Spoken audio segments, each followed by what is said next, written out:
সীতা হনুমানকে রাক্ষসীদেরকে মারতে বারণ করেছিলেন, কিন্তু কেন? 1 মিনিটের মহাকাব্যের গল্পে 98তম পর্বে আপনাদের স্বাগত। রাবণের মৃত্যুর পর বিভীষণের রাজ্যাভিষেক শুরু হলো।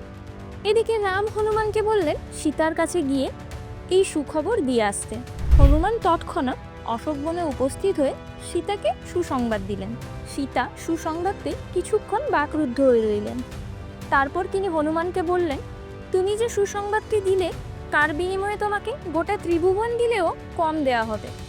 হনুমান সীতাকে বললেন, যদি আদেশ করেন তাহলে এই সমস্ত রাক্ষসীদেরকে মেরে ফেলব। সীতা বললেন, এরা আশ্রিত এবং বশীভূত মাত্র। রাবণের আদেশেই এরা আমার সাথে খারাপ ব্যবহার করেছে, আমি এদের ক্ষমা করে দিয়েছি। এই কথা শুনে হনুমান আর রাক্ষসীদেরকে মারলেন না। এর মাধ্যমে আমরা সীতার মহৎ গুণের পরিচয় পাই। আমাদের এই ভিডিওগুলো যদি ভালো লেগে থাকে তাহলে চ্যানেলটিকে অবশ্যই সাবস্ক্রাইব করে দেবেন আর বন্ধুদের সাথে অবশ্যই শেয়ার করবে।